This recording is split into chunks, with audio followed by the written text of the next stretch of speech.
بسم الله الرحمن الرحيم. عن أبي هريرة رضي الله تعالى عنه قال: سمعت أبا القاسم صلى الله عليه وسلم الصادق والمصدوق يقول: لا تنزع الرحمة إلا من شقي. رواه أحمد والترمذي. سیدنا ابو ہریرہ رضی اللہ تعالیٰ عنہ سے یہ حدیث روایت ہے. آپ علیہ السلام کو پسند تھا کہ آپ علیہ السلام کے ہر امتی دوسروں کے لیے رحمت بن کر رہے. ہم سب جانتے ہیں کہ ہمارے نبی صلی اللہ علیہ وسلم کا تعارف جو اللہ نے کروایا وہ عین حقیقت پہ ظاہر ہے کہ مبنی ہے. اللہ تعالیٰ نے فرمایا: وَمَا أَرْسَلْنَاكَ إِلَّا رَحْمَةً لِلْعَالَمِينَ. اے نبی صلی اللہ علیہ وسلم، آپ نے تو تمام جہانوں کے لیے آپ کو رحمت بنا کے بھیجا ہے. اس کا مطلب یہ ہوا کہ حضور کی امتی کی شان بھی یہی ہونی چاہیے کہ وہ لوگوں کے لیے رحمت بن کر رہے، مصیبت بن کر نہ رہے. اولاد ہے تو والدین کے لیے رحمت ثابت ہو، والدین ہیں تو اولاد کے لیے رحمت ثابت ہو، اپنے بہن بھائیوں کے لیے، پڑوسیوں کے لیے، تعلق والوں کے لیے، اپنے سینئر کے لیے، جونیئر کے لیے، ہر ملنے والے کے لیے رحمت ہو، عذاب نہ ہو، تکلیف کا باعث نہ ہو، کبھی بھی دوسرے کو تکلیف نہ پہنچائے. یہ ہمارا اصل تعارف ہے اس امت کا کہ ہم نبی رحمت صلی اللہ علیہ وسلم کی امت ہیں، تو پھر ہم رحمت بن کے رہیں. دوسروں کو ہر وقت مصیبت میں ڈالنا اور دوسروں کو مشکلات میں ڈالنا، بعض جگہ اس بات کا بڑی خوشی سے اظہار کیا جاتا ہے کہ جناب میں نے کویسچن پیپر ایسا بنایا نا، بچوں کی چیخیں نکل جائیں گی، لیکن ایک وقت آئے گا جناب آپ کی بھی نکلیں گی. کسی نہ کسی بہانے اسی دنیا میں ایسا ہوگا. یہ درست ہے کہ نظام تعلیم اچھا رکھے، آپ پوچھیں جو مناسب پوچھنا ہے، لیکن اس میں بھی نرمی اور شفقت ہونی چاہیے. مارکنگ کرتے ہوئے بھی کچھ لوگ یہی سوچ رکھتے ہیں، لیکن نہیں، نظام تعلیم بھی ٹھیک رکھیں، فیل کو پاس نہ کہیں، لیکن بلا وجہ فیل بھی نہ کریں. جس کے جو بنتے ہیں اس کو ضرور دیے جائیں. کچھ لوگوں کی یہ عادت ہوتی ہے کہ اگلے کا خرچہ بڑا کروانا ہے. یہ ہم گئے تھے جی، خرچہ کروایا، الگ سمجھ جائے گی اس کو. اس کا مطلب یہ ہے کہ آپ دوسروں کے لیے عذاب ہیں. یہ تو بڑی غلط بات ہے. اپنے نبی کی نسبت سلامت رکھنی ہے تو رحمت بننی ہے. اور اب ذرا بھی شبہ ہو کہ یہاں خرچ کرنے سے اسے تنگی ہوگی تو مجبور نہ کریں اور کوشش کریں معذرت کریں.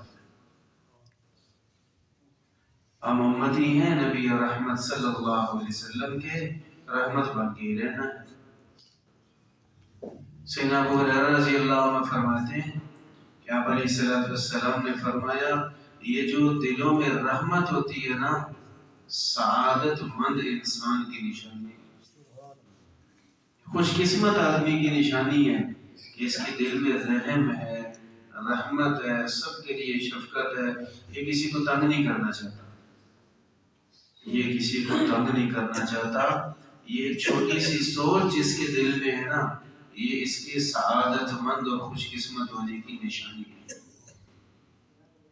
اور یہ مزاج کہ رحم نہیں آتا کسی پہ، کسی کا ہم لحاظ نہیں کرتے، ہم کسی پہ شفقت نہیں کرتے، تو یہ مزاج، یہ طبیعت، یہ بدبخت ہونے کی علامت ہے. نبی کریم صلی اللہ علیہ وسلم نے فرمایا: لا تنزع الرحمة الا من شقی. یہ جو رحمت دلوں سے نکل جاتی ہے نا، یا تو کسی کو ملی نہیں، یا آئی تھی اور نکل گئی دل سے، یہ دونوں بدبختی کی نشانیاں ہیں۔ لہذا اپنے دل میں رحمت اور سہولت، دوسروں کی راحت کا خیال رکھنا چاہیے۔ میں اکثر عرض کیا کرتا ہوں، رسول اللہ صلی اللہ علیہ وسلم وہ ہستی ہیں کہ آپ جس طرح بھی ہمارے ساتھ معاملہ کرتے وہ ٹھیک تھا اور وہ ہمارے لیے خوشی کا باعث تھا۔ اللہ نے حضور کو عزتیں اتنی دی، محبوبیت ایسی عطا فرمائی، حضور کا منصب ایسا ہے کہ حضور تو جو بھی کہیں جیسے بھی کرتے ٹھیک تھا، لیکن آپ علیہ الصلوۃ والسلام اتنے اونچے رتبے پر ہو کر سب کا خیال رکھتے تھے، اسے بھی تکلیف نہ ہو، اسے اس معاملے میں تنگی نہ ہو، اس معاملے میں اس کو تنگی نہ ہو، سب کا خیال رکھنا۔ وہ رتبہ حضور کا کہ بعد از خدا بزرگ تو ہی قصہ مختصر، کہ بات مختصر سی ہے حضور، اللہ کے بعد آپ ہی آپ ہیں۔ بس حضور سے بڑے ایک اللہ رب العالمین ہے، اور اللہ بہت بڑے، بہت بڑی ذات ہے۔ تو جن کو اللہ نے ساری مخلوقات میں سے اونچا کر دیا، جن سے اونچا صرف اللہ ہے، وہ کیا کرتے تھے؟ حدیث پاک میں موجود ہے، آپ گھر میں آتے اور آپ علیہ السلام کو اگر اندازہ ہوتا کہ گھر والے سو رہے ہیں، گھر والے یا مہمان، تو بڑی آہستگی سے دروازہ کھولتے، آہستگی سے قدم مبارک رکھتے اور بالکل ایسے خفیہ سے انداز میں تشریف لاتے کہ یہ جس کی ابھی آنکھ لگی ہے اس کی آنکھ کھل نہ جائے۔ اگر دیکھا جائے یار آنکھ کھل بھی ہے تو کیا ہو جاتا ہے؟ کوئی نقصان ہو جاتا ہے؟ کچھ نہیں۔ حضور نہیں چاہتے کتنی سی بھی تکلیف میں کسی کو دوں۔ اس لیے ہمیں چاہیے کہ ہم ان چیزوں کا آداب کا لحاظ رکھیں۔ جب کمرے میں داخل ہو آرام سے دروازہ کھولیں، ٹھا کر کے دروازہ کھولنا، زور زور سے قدم رکھنا، بولنا تو اونچا ہی بولنا، جب بھی بولنا، یہ دو باتوں کی نشانی ہے۔ ایک تو اس کے دل میں رحمت نہیں ہے تو بدبخت ہے، اور دوسرا بے عقل بھی ہے۔ عقل سلامت ہو تو بندے کی یوں عادت نہیں ہوتی، کبھی کوئی وجہ ہو تو الگ بات ہے، کبھی کوئی وجہ ہو الگ بات ہے، کبھی اتفاقاً ایسے ہو جائے الگ بات ہے، لیکن جس کی روٹین یہ ہے تو جو اس چیز کا لحاظ نہیں کرتا تو یہ عقل کی کمی بھی ہے اور بدبختی کی علامت بھی ہے۔ تو بس اپنے گھر کے ہر فرد کے لیے رحمت بن کے رہے، اپنے بڑوں کے لیے بھی، اپنے چھوٹوں کے لیے بھی رحمت بن کے رہے۔ نبی پاک صلی اللہ علیہ وسلم ان چیزوں کا بڑا لحاظ فرمایا کرتے تھے، بڑا لحاظ فرمایا کرتے تھے۔ کبھی کسی گزرتے ہوئے کو بھی آپ علیہ السلام نے تکلیف نہیں دی۔ حدیث پاک میں ایک جہادی سفر سے واپسی ہو رہی تھی اور دوپہر کا وقت تھا، تو قافلوں کے آرام کا وقت ہوا، آپ نے فرمایا ٹھہر جاؤ۔ وہاں کچھ جھاڑیاں درخت تھے، شدید گرمی، اور گرمی بھی وہاں کی، تو اس میں جس کو جہاں درخت کے نیچے ذرا سایہ ملا ہو وہاں پہ ٹھہر گئے۔ جو راستہ تھا کچھ لوگ اس راستے پہ ٹھہر گئے۔ اب ہمارے راستوں پہ گلیوں بازاروں میں ہر وقت نقشے آ رہے ہیں، ٹریفک آ رہی ہے جا رہی ہے، گاڑیاں چل رہی ہیں، وہاں تو ایسا تھا ہی نہیں، اور وہاں آبادی آج بھی تھوڑی ہے سعودیہ میں کہ ہر وقت ہی کوئی آ جا رہا ہو، نہیں ہوتا۔ اب مین روڈ تو الگ بات ہے، تو نہ روڈ تھے، نہ گاڑیاں تھی، نہ اتنا رش تھا۔ راستے پہ کچھ لوگوں نے پڑاؤ ڈال لیا۔ آپ علیہ السلام نے ایک صحابی کو پیغام دیا، فرمایا ان سے کہو کہ جلدی سے راستہ خالی کر دیں، ورنہ اللہ تعالیٰ تمہارے جہاد کو باطل کر دے گا۔ اتنی بڑی عبادت کی ہے، جان ہتھیلی پہ رکھ کے آئے ہیں، آپ کی وہ قربانی اپنی جگہ، لیکن لوگوں کے لیے عذاب نہیں بننا کسی کا۔ آپ ایک نیکی کر رہے ہیں تو وہ آپ کا ذاتی معاملہ ہے، لوگوں کے لیے عذاب نہ بنے، فوراً راستہ خالی کروایا۔ لہذا راستہ روک کے کھڑے ہونا یہ ٹھیک ہے۔ اب گاڑی چلا رہے ہیں، رکنا بھی ہے، سارے آنا جانا ہوتا ہے، رکنا بھی پڑتا ہے، لیکن کوشش کریں کہ آپ بغیر سخت مجبوری کے راستے میں نہ رکیں، یا آپ کے رکنے کی وجہ سے کسی کو تنگی کا خطرہ ہو، بالکل نہ رکیں۔ رکنا ایک طرف سائڈ پہ، پہلے یہ سوچے میرے یہاں ٹھہرنے سے کسی کو مسئلہ تو نہیں ہوگا، گاڑی وہاں لگائیں، موٹر سائیکل وہاں لگائیں، سوچ سمجھ کے ایسے کام کریں کہ میرے کسی عمل کی وجہ سے کسی کو تکلیف نہ پہنچے۔ تو آپ علیہ السلام نے کیا فرمایا کہ آپ کی نیکی اپنی جگہ ہے، لیکن اپنی نیکی کے بعد نیکی کے غرور میں آگے لوگوں کو تنگ نہ کرو، اور میں اٹھو یہاں سے نہیں تو جہاز ضائع ہو جائے گا۔ ہم بھی کچھ نیکیاں کرتے ہوئے دوسروں کو تنگ کرتے ہیں۔ لمبی نماز پڑھنی ہے، بہت اچھا بھائی، کمال کی بات ہے، لیکن لمبی نماز کسی کے راستے میں شروع کر دی۔ جمعے کا دن ہے، مختصر وقت ہوتا ہے، بیان کے بعد 4 سنتوں کا، این ممبر کے سامنے لمبی نماز شروع کر دی۔ اب ساری مسجد اس انتظار میں ہے کہ مولانا اٹھے اور خطبہ پڑھے، مولانا کا راستے بند کیے ہوئے۔ یا نماز پڑھنی ہے تو وہ پچھلی دیوار، اگلی صفوں میں جگہ خالی ہے، آگے جگہ ہے، وہ پچھلی دیوار کے ساتھ اللہ اکبر آپ کو گزر کے دیکھا، لوگوں کا راستہ بند کر کے، لوگوں کو اذیت پہنچا کر، لوگوں کو تنگ کر کے عبادت کرنا عبادت نہیں رہتا، یہ عبادتیں برباد ہو جاتی ہیں۔ آپ نیکی کر رہے ہیں تو نیکی اپنی جیب میں رکھیں، لوگوں کو تنگ نہ کریں۔ تہجد کے لیے اٹھے، ٹھڑ کر کے دروازہ کھولا، سردیاں نا، تہجد کے لیے اٹھے، چل بھائی، خود واش روم چلے گئے، دونوں دروازے کھول گئے، اندر جو سو رہے ہیں وہ تکلیف میں۔ تو یہ نیکی کوئی نہیں، ایسے تہجد اور لٹیں جلا دی ساری، پتہ چلے یار ہم تہجد کے لیے اٹھے ہوئے ہیں، ہم نے کارنامہ کیا ہے، نہیں ایسا نہیں، ایسے تہجد نہ پڑھیں، پڑھیں ضرور پڑھیں، ایسے نہ پڑھیں، چپکے چپکے اٹھیں، چوری چوری چپکے چپکے اٹھیں، وضو کریں، آہستہ آہستہ مصلی بچھائیں، اور رب سے جو باتیں کرنی ہے وہ دل میں کر لیں۔ چلو گرمیوں میں پنکھے چل رہے ہوتے ہیں نا، دعا کی تھوڑی آواز بھی ہو تو کوئی نہیں پتہ چلتا ساتھ والے کو، پنکھے کے شور ہوتے ہیں۔ سردیوں میں تو کسی کی نیند خراب ہو سکتی ہے، اگر آپ تہجد پڑھ کے نیند خراب کر رہے ہیں تو نیکی نہیں کر رہے۔ ہاں نماز کا وقت اور فرض نماز کا اٹھائیں، سب کو اٹھائیں، پھر نہ سونے دیں۔ نبی پاک صلی اللہ علیہ وسلم ہر چیز میں اللہ کے حکم کو آگے رکھتے تھے۔ نفلی عبادت اور چیز ہے، لیکن جب فرض نماز کا وقت ہوگا تو اٹھایا جائے گا سب کو۔ نبی پاک صلی اللہ علیہ وسلم لوگوں کے لیے رحمت تھے، اور رحمت بن کے رہنا ہی آپ کو پسند تھا۔ آپ علیہ السلام کی بہت ساری حدیث ہیں، آپ علیہ السلام سلام کہنے کی ترغیب دیا کرتے تھے، آتے جاتے کو سلام، ہر ملنے والے کو سلام، علی من عرفت ومن لم تعرف، واقف ناواقف سب کو سلام کہنے کا حضور حکم دیتے تھے۔ لیکن یہ سلام کہنا نیکی بھی ہے، عبادت بھی ہے، اور سب سے پہلے جب پہلے انسان کی کسی سے ملاقات ہوئی ہے تو سلام جواب کا تبادلہ ہوا ہے۔ اور جنت میں جائیں گے الا قیلا سلاما سلاما، وہاں استقبال ہو رہا ہوگا جیسے کسی بڑے بادشاہ کا ہوتا ہے، اور جنت میں داخل ہوں گے، دائیں بائیں جناب بڑی خلقت کھڑی ہوگی کہ ہم تشریف لائے ہیں، اور وہاں بھی ہمیں سلام کہا جائے گا۔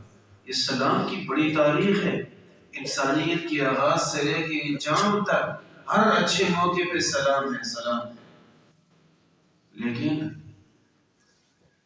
سلام کی ترغیب دیتے ہوئے آپ علیہ السلام نے یہاں بھی فرمایا کہ سلام ان چند اعمال میں سے ہے جو جنت میں لے کے جاتے ہیں۔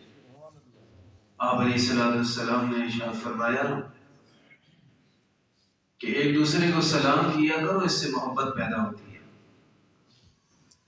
اور ارشاد فرمایا کہ یا ایھا الناس افشوا السلام، لوگوں سلام کو عام کرو، ہر ایک کو سلام کیا کرو، سلام کا جواب دیا کرو۔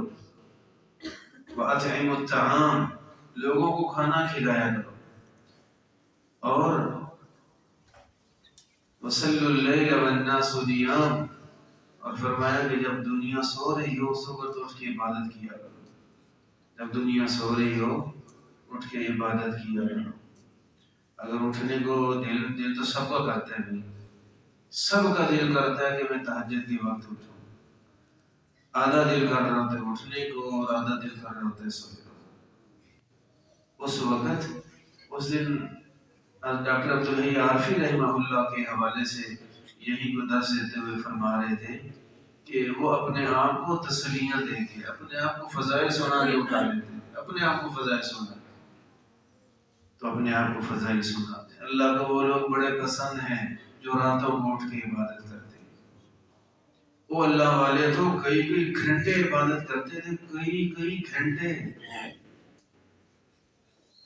اتنا قیام کرنا ہے کہ پاؤں مبارک سوج جانے ہیں، اتنا لمبا سجدہ کہ ساتھ والے کو لگ رہا ہے روح پرواز کر گئی، وہ یار ہم وہ نہیں کر سکتے تو چلو تھوڑا سا 20 منٹ کی تہجد پڑھ لیں، تھوڑی دیر کے لیے تو اٹھے نا، اور تہجد پڑھ کے اگر کوئی سونا چاہے تو سو سکتے ہیں۔ تہجد پڑھیں، زیادہ نیند آ رہی ہے تو اگر اذان ہو گئی ہے تو سنتیں پڑھ لیں، سنتیں پڑھتے ہی الارم لگا کے سو جائیں، اگر اٹھنے کا یقین ہے تو سو جائیں، اس میں کوئی برائی نہیں بلکہ یہ سنت بھی ہے۔ سنت اصل تو ان کے لیے جو لمبی کئی کئی گھنٹے کی عبادت کرتے ہیں۔ آپ علیہ السلام کا معمول مبارک تھا کہ تہجد پڑھتے رہتے، تہجد کے آخر میں وطروں کے بعد آپ علیہ السلام اذان ہوتی تو آپ 2 سنتیں فجر کی پڑھتے گھر میں، 2 سنتیں پڑھنے کے بعد آپ علیہ السلام لیٹ جاتے تھے، تھوڑی دیر کے لیے لیٹ جاتے تھے، اور پھر اٹھتے تو نماز پڑھا دیتے۔ تو اب بھی اگر لیٹنا چاہیں الارم لگا کے اعتماد اٹھنے کا تو سو جائیں، 20 منٹ 15 منٹ سو لیں۔ اب پیچھے اٹھ کے کرنا کیا، وضو کر کے فرضوں میں شامل ہوتا ہے تو کر سکتے ہیں۔ یہ اس کے لیے کہہ رہا ہوں جس نے بہت عبادت کر لی ہے اور تھکاوٹ ہو رہی ہے، نیند کا غلبہ ہو رہا ہے تو اس کے لیے گنجائش ہے۔ اچھا یوں بھی ہو سکتا ہے کہ ہم رات 2 بجے اٹھے، چاہے اٹھے واش روم کے لیے سے، اور واش روم کیا، چلو یار پانی میں ہاتھ ڈال لیں یا چھوٹا سا وضو کر لیں، تھوڑی سی رکعتیں پڑھ لیں، تو تہجد پڑھ لیں 10 منٹ 15 منٹ 20 منٹ، تو اس کے بعد سو جائیں۔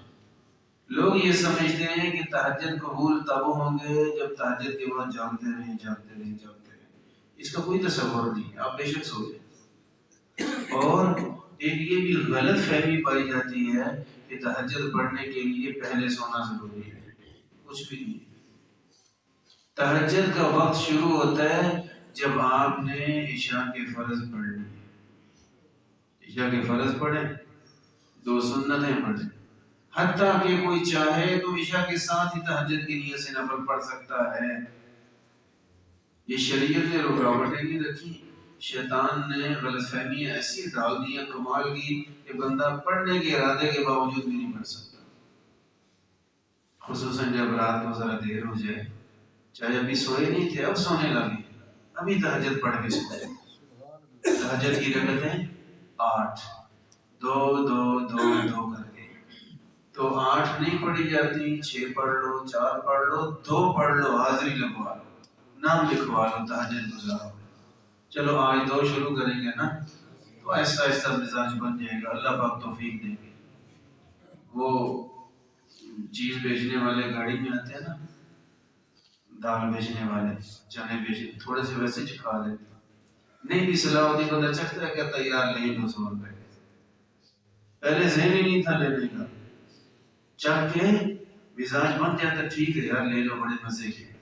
تہجد کو چکھنا تو شروع کرے نا، انشاءاللہ آہستہ آہستہ لگ جائیں گے، ذوق بن جائے گا، اللہ پاک پھر وہ وقت لائیں گے زندگی میں انشاءاللہ کہ ہم بھی کئی لمبی رکعتیں پڑھیں گے انشاءاللہ، اور اللہ پاک کو راضی کریں گے۔ تو آپ علیہ السلام نے چند اعمال بتائے، فرمایا لوگوں سلام پھیلاؤ، کھانا کھلاؤ، اور رشتوں کو جوڑو، اور تہجد کی نمازیں پڑھو، سلامتی سے جنت میں چلے جاؤ گے۔ سلامتی سے جنت میں. تو جنت جانے والے 4 اعمال کا ذکر کیا. پہلا نام کس کا لیا؟ سلام کرنے کا. یا ایھا الناس افشوا السلام، سلام کو عام کرو. پہلا کام نام آپ نے سلام کا لیا ہے، تو یہ جو سلام کرنا ہے جنت میں لے جانے والے اعمال میں سے بہت بڑی سنت ہے. لیکن اس سنت کو ادا کرنے کے لیے بھی شریعت نے پابندی لگائی ہے. کوئی بندہ نماز پڑھ رہا ہو اس کو آپ سلام نہیں کریں گے، دیکھی نہیں. شریعت میں تو سلام پھیلانے کا حکم ہے، یہ حکم ہے لیکن اس کو نہیں کرنا. کتنا لوگوں کا لحاظ کرنے کا حکم. اور میں کو وضو کر رہا ہے اس کو سلام نہ کرو. کوئی آدمی وضو کر رہا ہے تو سلام نہ کرو. ہاں اگلے نے سلام کاری دی ہے تو وضو والا چاہے تو جواب دے سکتا ہے، کیونکہ منع جواب دینا نہیں، منع اس کو ہے کہ یار اس کو اپنا کام کرنے دو. وضو توجہ اور دھیان سے کرے، کوئی جگہ رہ نہ جائے. اور وضو میں بھی حالت یہ ہوتی ہے بندہ اللہ کا ذکر کر رہا ہوتا ہے، اللہ کی طرف متوجہ ہوتا ہے. تو لہذا لوگوں کی توجہ اللہ سے توڑ کے اپنی طرف نہ کرو. فرمایا جو کھانا کھا رہا ہو اس کو سلام نہ کرو. ایک بندہ کھانا کھا رہا ہے سلام نہ کرو. ہاں وہ خود اگر آپ کو سلام کرتا ہے تو ٹھیک ہے آپ سلام کر سکتے ہیں. آپ نے اس کو نہیں سلام کرنا ہے تو ایسے اشارہ سے کر دیں بس بیٹھ جائیں. سلام کیوں نہیں کرنا؟ ابھی وہ لقمہ منہ میں ڈالنے لگا، اس کو روک کے کہنا پڑے گا وعلیکم السلام. یہ تکلیف بھی شریعت کہتی ہے نہیں دینی. یہ کوئی تکلیف ہے؟ ابھی لقمہ منہ میں ڈالا ہی تھا، اگلے نے سلام کہہ دیا. اب کیا کر رہا ہے؟ جلدی جلدی چھپا رہا ہے تاکہ میں اس کا سلام کا جواب دوں. تو جو سپیڈ تیز کروائی ہے نا یہ غلط کیا، یہ نہیں کرنا چاہیے تھا. کتنی بڑی نیکی ہے، پابندی لگائی نہیں کرنا. مسجد میں آئے ہیں ماشاءاللہ اللہ والے سارے بیٹھے ہیں، کوئی سنتیں پڑھ رہے ہیں، کوئی ذکر، کوئی تلاوت، کوئی دعائیں کر رہا ہے. آپ آئے اور ایک نعرہ بڑا سا لگا دیا السلام علیکم ورحمۃ اللہ. منع، کوئی سلام نہ کرے، چپ کر کے ہو. بس سلام تو نہیں کی ہے، لیکن کوئی آدمی اللہ کا ذکر کر رہا ہوگا، آپ کی آواز سن کے دیکھے گا یہ کون ہے. تو کیا ہوا؟ پوری توجہ اللہ کی طرف تھی، وہ توڑ کے آپ کی طرف توجہ ہوئی. کتنا غلط ہوا. تو چھوٹی چھوٹی چیزوں پہ بھی پابندی ہے کہ تکلیف نہ پہنچے کسی کو، تکلیف نہ پہنچے. تو میں نے شروع میں عرض کی کہ ہم امتی ہیں کن کے؟ نبی رحمت صلی اللہ علیہ وسلم کے. اور آپ علیہ السلام اگر رحمت ہے تو ہم نے بھی لوگوں کے لیے رحمت بن کے رہنا ہے. تو آپ علیہ السلام نے فرمایا لا تنزع الرحمت الا من شقی. یہ جو رحمت دلوں سے نکال لی جاتی ہے نا، یہ بدبخت آدمی کے دل سے رحمت نکالی جاتی ہے. اس کا دل رحمت سے خالی ہے، وہ بدقسمت آدمی. رسول اللہ صلی اللہ علیہ وسلم نے فرمایا الراحمون يرحمهم الرحمن ارحموا من في الارض يرحمكم من في السماء. فرمایا الراحمون يرحمهم الرحمن، جو مخلوق پہ رحم کرنے والے ہیں خالق ان پہ بڑا رحم کرتا ہے، ان پہ اللہ رحم کرتا ہے. مخلوق پہ رحم، کوئی آپ کا ملازم ہے، سردی بڑی ہے، اس کا خیال کریں، اس کو ایسا کام نہ کہیں جس سے اس کو مسئلہ بنے. کوئی آپ کا نوکر ہے لیکن اس کو بھی ایسی بات نہ کریں جس سے وہ عذاب میں پڑے. وہ کسی کمپنی کی دکان ہے شہر، اس کا سن رہے تھے کہ چوکیدار کو آرڈر ہے 12 گھنٹے کھڑے رہنا ہے، بیٹھنے کی اجازت ہی نہیں. اللہ بندہ کیسے کھڑا ہو سکتا ہے؟ لیکن نہیں. گئے ہوئے تھے مدینہ، وہاں کوئی ملے تو اس نے کہا یہ ہماری ڈیوٹی 12 سے بھی زیادہ بتا رہا تھا، 12 سے زیادہ کی. کہتے بیٹھنے نہیں دیتے. جب بندہ تھک کے بیٹھنا چاہے نا تو اسی وقت بہانے سے کہتے ہیں یہ سامان اٹھا کر ہمارا وہ اٹھا دیا. بیٹھنے نہیں دینا. اس کو پتہ چلے یہ میرا ملازم ہے، اللہ سے پناہ مانگی، ایسی سوچ نہیں ہونی چاہیے. رسول اللہ صلی اللہ علیہ وسلم نے غلاموں کے بارے میں فرمایا ملازم چھوٹا ہے، غلام اس سے بھی زیادہ غلام ہوتا ہے. آپ نے فرمایا اخوانکم خولکم، یہ جو تمہارے ملازم ہیں یہ تمہارے بھائی ہیں، کوئی تمہارے سے نچلی مخلوق نہیں، بھائی تو برابر کا ہوتا ہے. فرمایا یہ تمہارے بھائی ہیں، البسوہم مما تلبسون، جو لباس خود پہنو وہی ان کو پہناؤ. اطعموہم مما تطعمون، جو خود کھانا کھاؤ وہی ان کو کھلاؤ. تو یہ کچھ بڑائیاں دل میں آ جاتی ہیں کہ میں بڑا ہوں، میں افسر ہوں، اس کو پتہ ہونا چاہیے کہ میں اس کا افسر ہوں. یہ سوچ بالکل غلط ہے، غیر اسلامی سوچ ہے. اللہ کی رحمت سے ہم مسلمان ہیں، ہم نے لوگوں کے لیے اللہ کی رحمت بن کے رہنا ہے. نبی پاک صلی اللہ علیہ وسلم کے ساتھ بھی ایسے ہوا کہ غزوہ بدر کے لیے نکلے، سواریاں تھوڑی ہیں، افراز ہیں، باریاں تقسیم ہوئی تھی. اس اونٹ پہ 3 آدمی ہوں گے، باری باری سفر کریں گے. نبی پاک صلی اللہ علیہ وسلم کے ساتھ بھی 2 حضرات تھے. جب باری آئی تو حضور اترے تو ساتھیوں نے عرض کی آقا وہ دوسروں کے لیے اصول ہے، آپ ہمارے بڑے ہیں، بس آپ سوار رہیں، ہم ہی پیدل چل دیں گے. آپ نے نہیں مانا. آپ نے فرمایا کہ میں اللہ سے اجر لینے کا میں کوئی بے پرواہ نہیں ہوں، مجھے بھی ضرورت ہے اجر لینے کی. یہ کہہ کے آپ علیہ السلام بھی اپنی باری پہ پیدل چلے ہیں. کہاں حضور اور کہاں امتی، چاہے جتنی بھی شان والا امتی تو حضور کو نہیں پہنچتا، لیکن لحاظ رکھا، خیال رکھا، اپنے سے چھوٹوں کا خیال، اپنے شاگردوں کا خیال، اپنے اولاد کا خیال، اپنے بڑوں کا خیال، سب کا خیال رکھنا چاہیے. یہ حدیث بات ہے، نبی کریم صلی اللہ علیہ وسلم نے فرمایا الدین النصیحہ. آپ علیہ السلام نے 3 مرتبہ یہ فرمایا دین النصیحہ. لوگوں دین خیر خواہی کا نام ہے. خیر خواہی کیا ہوتا ہے؟ بھلا چاہنا. لوگوں دین اس کا نام ہے کہ آپ بھلا چاہیں. لوگوں نے پوچھا کس کا بھلا؟ تو آپ نے کئی حوالے سے بات کی. فرمایا للہ، اللہ کا بھلا چاہنا. اللہ کا، ہم تو نہیں اللہ کا بھلا کر سکتے. تو کس نے کہا کہ آپ بھلا کریں؟ بھلا چاہنا اور ہے، بھلا کرنا اور ہے. اس کی تشریح محدثین نے لکھی ہے کہ اللہ رب العالمین کی اطاعت کرنا، اللہ کی عظمت کا اعتراف کرنا، اللہ کی عبادت کرنا، حکموں کو ماننا، بس یہی مراد ہے.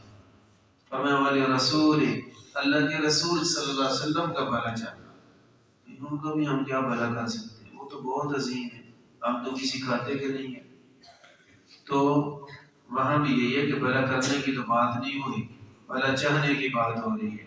نبی پاک صلی اللہ علیہ وسلم نے فرمایا کہ اللہ کے رسول کی خیر خواہی. تو وہ خیر خواہی کیا ہے؟ مطلب یہ کہ آپ علیہ السلام کی سنتوں پہ عمل کیا جائے، حکموں کو مانا جائے. فرمایا وَلِأَئِمَّةِ الْمُسْلِمِينَ، اور حکمرانوں کی خیر خواہی بھی کرو. تمہارے حکمران تمہیں جائز کام جو بھی کہیں پابند، جائز کام جو بھی جائز کام. ظلم پہ اترے تو الگ بات ہے، ناجائز امور کا حکم دے تو اس کی بات نہیں ہو رہی. جو بھی جائز کام حکمران کہے وہ کرنا شرعاً ضروری ہے، وہ کام کرنا شرعاً ضروری ہے. جو بھی جائز کام حکمران کہے. مثال کے طور پہ حکمران نے کہا کہ آپ لوگ سڑک کے دائیں طرف چلیں، تو بس یہ شرعاً بھی ضروری ہوگا کہ دائیں طرف چلیں. کسی بات کا وہ حکم دے دے، اگر وہ خلاف شریعت نہیں ہے، جائز کاموں میں سے ایک کا پابند کرے، شریعت بھی کہے گی آپ پابند کریں. اور فرمایا وَلِعَامَّتِهِمْ، عام مسلمانوں کا بھی بھلا چاہو. اور عام مسلمانوں کا بھلا یہ ہے کہ ان کو ہم بھلا پہنچا سکتے ہیں، فائدہ کر سکتے ہیں. تو جس کا جو جائز فائدہ آپ کر سکتے ہیں ضرور کریں، جس کو جو جائز نفع آپ پہنچا سکتے ہیں آپ ضرور پہنچائیں. سب کا بھلا چاہنا چاہیے.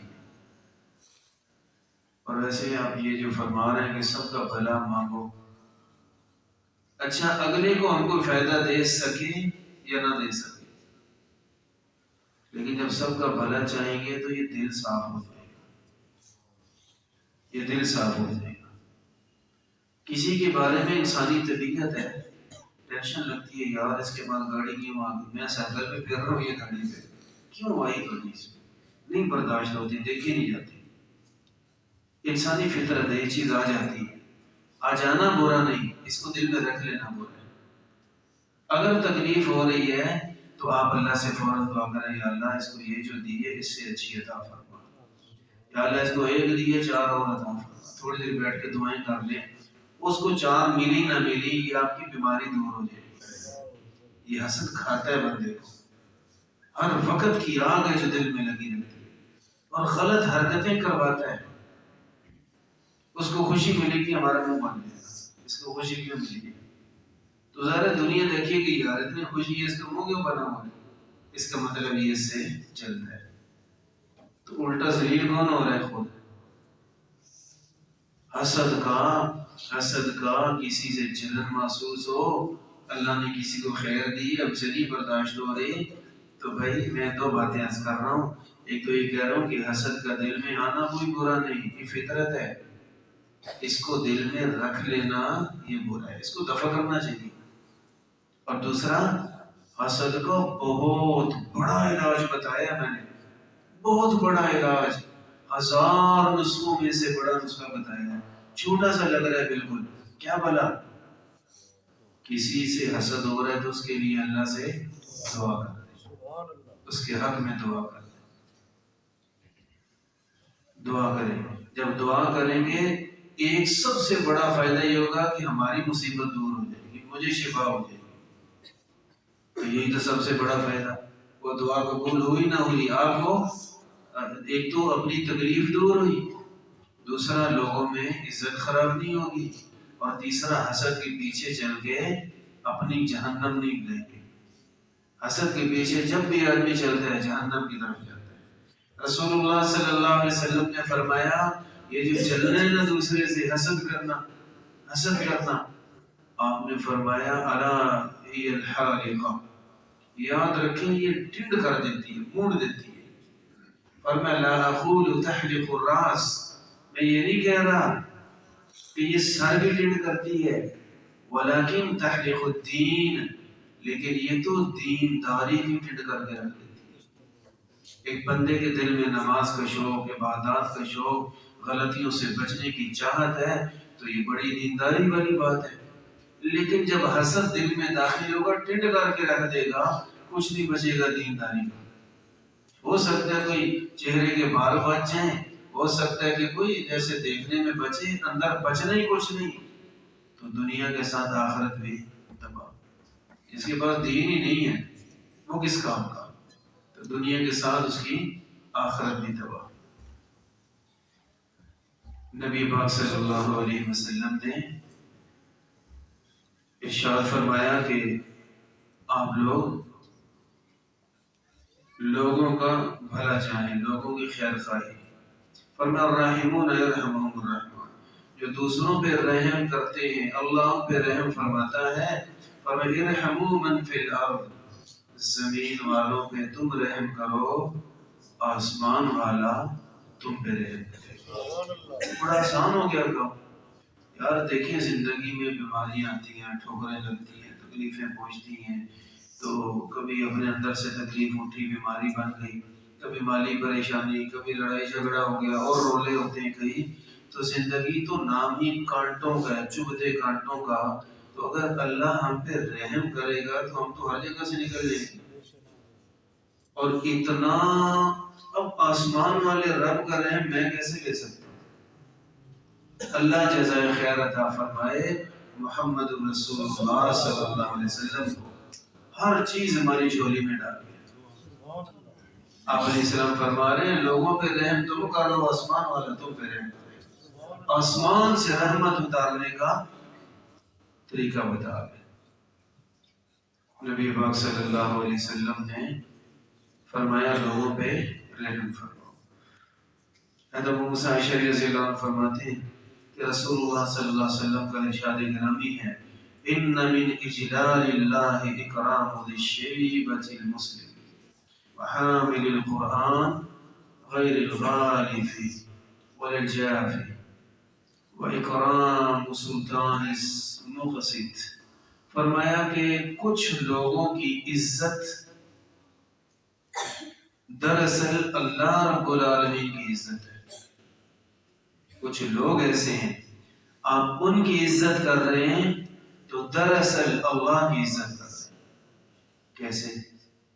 فرمایا ایک تو فرمایا ذی الشیب المسلم، بوڑھا مسلمان، یہ سوچ کے کہ یہ ایمان والا ہے اور ایمان کی حالت میں بوڑھا ہو گیا، اس کے ساتھ عزت سے پیش آنا اتنی فضیلت. فرمایا یوں سمجھ لو آپ اپنے رب کی عزت کر رہے ہیں. یوں سمجھ لو یہ رب نہیں ہے، بالکل ہرگز نہیں ہے، بندہ ہے اور کچھ بھی نہیں ہے، لیکن اس کی عزت کر لو، انعام یوں ملے گا جیسے رب کی عزت کی. اور فرمایا جسے اللہ نے قرآن کا علم عطا کیا ہے اس کی عزت کرو گے یوں سمجھو کہ آپ نے اپنے رب کی عزت کی ہے. اور فرمایا کہ عادل بادشاہ، جو بادشاہ انصاف کرتا ہے، لٹیرا نہیں ہے، ظلم نہیں کرنے والا، بے دین بدبخت نہیں ہے، انصاف کرنے والا بادشاہ، فرمایا کہ اس کی عزت کرنا یوں سمجھو آپ نے اپنے رب کی عزت کی ہے. تو یہ اللہ رب العالمین کو بڑا پسند ہے کہ بندہ بزرگوں کی عزت کرے، قرآن کے علم والوں کی عزت کرے، عادل بادشاہ کی عزت. عادل بادشاہ کون سا؟ مراد انصاف کرنے والا بادشاہ جو ظلم نہیں کرتا. پچھلے سال بھی حدیث پاک سنائی تھی، عرض کرتا ہوں. آپ علیہ الصلوۃ والسلام نے فرمایا کہ جو آدمی جوانی میں، جو نوجوان کسی بزرگ کی عزت اور خدمت کرے کہ یار یہ بزرگ ہیں، ان سے چلا نہیں جاتا، میں ذرا پکڑ کے لے جاتا ہوں، یار ان سے اٹھا نہیں جا رہا، چلو میں سہارا دے دیتا ہوں، بیٹھا نہیں جا رہا، میں سہارا دے دیتا ہوں. فرمایا جو آدمی کسی بزرگ کی عزت کرے اس کے بوڑھے ہونے کی وجہ سے، بوڑھا مسلمان ہونے کی وجہ سے، آپ نے فرمایا اللہ کا وعدہ ہے اگر اسے بڑھاپا آیا اللہ تعالیٰ اس وقت کسی نہ کسی کو کھڑا کر دے گا جو اس کی عزت و خدمت کرے. جب یہ وقت آتا ہے تو بڑا مشکل ہوتا ہے، بڑا مشکل. وہ کہہ رہے تھے کہ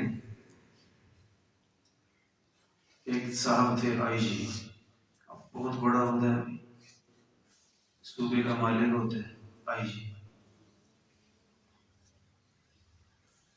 لیکن کبھی زندگی میں کسی کا بھلا نہیں کیا. تو کہتے ہیں ہم ریٹائر ہو کے آیا تو اس کو پوچھتے ہیں اب آئی جی تو نہیں رہا، اب اپنی اصلیت میں آ گیا، ایک بابا ہے بس اور کچھ نہیں. کہتے کوئی اس کو ٹائم نہیں دیتا، کوئی عزت احترام سے ملتا کوئی نہیں، اور وہ لوگوں کو کہتا پھرتا تھا کہ یار بیٹھو یار میرے ساتھ کوئی بات کر لو، تو میری سن لو، کوئی اپنی سنا دو، لیکن اس کے قریب بھی کوئی نہیں. حتیٰ کہ یہ ہوا کہ اس کو مجبوراً ایک ملازم رکھنا پڑا جو اس کے پاس بیٹھ کے گپ شپ سونے اور سنائے، رکھا ہوا ملازم. بڑا مشکل وقت ہوتا ہے بڑھاپا. اگر ہم چاہیں کہ اس وقت کوئی ہماری رونق، کوئی ہماری خدمت کرنے والا، سہارا دینے والا ملے، آج کسی کا سہارا بن جائے کل مل جائے گا. آج کسی کو وقت دیں، سنے سنائیں اچھی خوبصورت جائز نیک باتیں، انشاءاللہ کل آپ کو بھی کوئی ملے گا. تو اللہ کو بڑا پسند ہے کہ کسی بزرگ کی عزت کی جائے، احترام سے پیش آیا جائے ان کے ساتھ.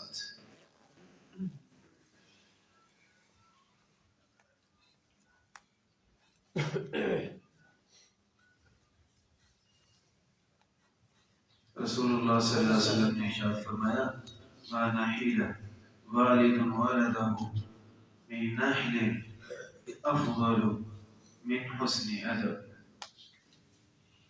فرمایا کہ ہر والد چاہتا ہے، ہر باپ کی تمنا ہوتی ہے کہ یار پتہ نہیں کب دنیا سے چلے جانا ہے، تو یار اپنے بچوں کو کچھ دے کے جائیں.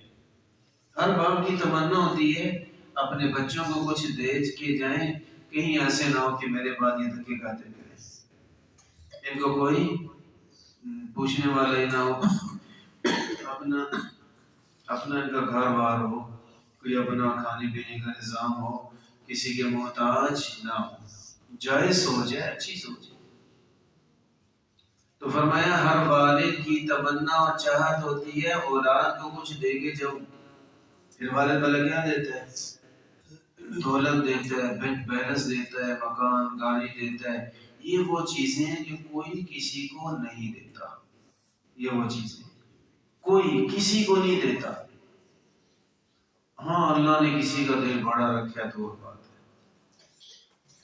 یعنی یوں کہہ لیں کہ زندگی کا سرمایہ، خون پسینے کی کمائی وہ دے کے جاتا ہے. کوئی والد دوبارہ نہیں کرتا کہ میں نے مکان بنایا، اتنا خوبصورت بنایا، اب یہ میرے بیٹے کو تو نہ ملے اور اس کو مل جائے، وہ لے جائے، میرا بیٹا رہ جائے. ہے کسی کو دوبارہ؟ حالانکہ اپنے پاس تو رہنا ہی کوئی نہیں، بیٹا رہے یا وہ لے، میرے پاس تو نہیں رہا. کوئی گوارا نہیں کرتا، ملے بھی ضرور اور ملے بھی میری اولاد کو. تو ایک جائز خواہش ہے، جائز ذریعے سے پوری کریں، کوئی مسئلہ نہیں. فرمایا باپ اپنی اولادوں کو بڑا کچھ دیتے ہیں، لیکن اچھی عادات سکھانا یہ سب سے بڑی پراپرٹی ہے جو کوئی والد اپنی اولاد کو دے سکتا ہے. سب سے بڑا خزانہ جائیداد ہے جو کوئی اپنی اولاد کو دے سکتا ہے، اچھی عادات سکھانا.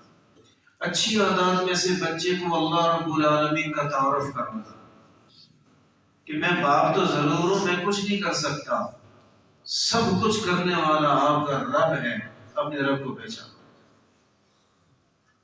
بچے کا تعلق رب سے جوڑنا، اسے نبی علیہ السلام کی عزت محبت سکھانا، اہل بیت اعظام صحابہ کرام کی محبت سکھانا، اللہ کے پیاروں کی محبت سکھانا، اسے عزت کا بول سکھانا، اسے خدمت کی عادت سکھانا، اور بچے کو مسجد کا رستہ دکھانا، بچے کے ہاتھ میں قرآن پکڑانا، اس کو قرآن پڑھنے والی جگہ پہ بھیجنا. فرمایا یہ سب سے بڑی بہترین پراپرٹی ہے جو کوئی والد اپنی اولاد کو دے سکتا ہے. یہ ضرور ہے. اور یہ وہ چیز ہے کہ ہر ایک دے سکتا ہے. ہر آدمی مکان نہیں دے سکتا. کوئی پوری زندگی خود کرائے پہ ہے، اس کو کیسے دے؟ ہر آدمی گاڑی نہیں دے سکتا، لیکن ہر والد اللہ رب العالمین کا تعارف تو کروا سکتا ہے. اچھا جی خود نہیں پتا اللہ کا تعارف، تو کسی نیک محفل میں لا کے بٹھا دے، خالی بٹھانا ہی تو ہے، اتنا تو کر سکتے ہیں. تو جسے یہ چیزیں مل رہی ہیں، اللہ کی قسم کمال کی بات ہے. بڑا احسان کیا اس باپ نے جس نے اپنی اولاد کو یہ چیزیں سکھائی. فرمایا کوئی والد اپنی اولاد کو سب سے بہترین تحفہ جو دے سکتا ہے جائیداد کا، وہ اچھی عادات اور اچھے عادات ہے. بڑے سے بات کرنے کا طریقہ، چھوٹوں سے بات کرنے کا طریقہ. بیٹا آپ کی وجہ سے کسی کو تکلیف نہیں پہنچنی چاہیے. بیٹا کسی پہ نظر نہیں رکھنی. کوئی چھوٹی حاجت ہو یا بڑی ہو، اپنے رب سے مانگو، وہ بڑا دینے والا ہے. اللہ کے علاوہ ادھر ادھر دیکھنا شرک سے کم نہیں ہے. ایک اللہ ہی اللہ اپنے دل میں لے آؤ. عزت سکھانا، غیرت سکھانا، نیکی سکھانا، برائی سے بچانے کی پوری پوری پوری فکر کرنا، یہ سب سے بڑا خزانہ ہے جو باپ اپنی اولاد کو دے سکتا ہے. نبی کریم صلی اللہ علیہ وسلم نے اس بات کی ہمیں ترغیب دی ہے اور اس بات کی بڑی تاکید بھی فرمائی. آخری حدیث آپ علیہ السلام نے فرمایا من كانت له انثى فلم يهدها ولم يهنها ولم يؤثر ولده عليها، یعنی یقول مسلم ادخلہ اللہ الجنہ، ارشاد فرمایا کہ جس آدمی کو اللہ اولاد دے اور دے بیٹی، جس آدمی کو اللہ بیٹی دے پھر وہ اس بیٹی کو زندہ درگور نہ کرے، اس دور میں ہوتی تھی نا، آج بھی ہوتی ہے، زندہ درگور اس کو نہ کرے۔ زندہ درگور کا لفظ فارسی کا لفظ ہے، زندہ کا مطلب زندہ، در کا مطلب میں، اور گور کا مطلب قبر، زندہ ہی قبر میں۔ فرمایا جسے اللہ بیٹی دے وہ اسے زندہ درگور نہ کرے، اور ولم یہنھا، اور اس بیٹی کو بے عزت نہ کرے، اسے اپنے لیے بوجھ نہ سمجھے، عزت دے، پیار دے اس کو، اسے اللہ کی نعمت سمجھے۔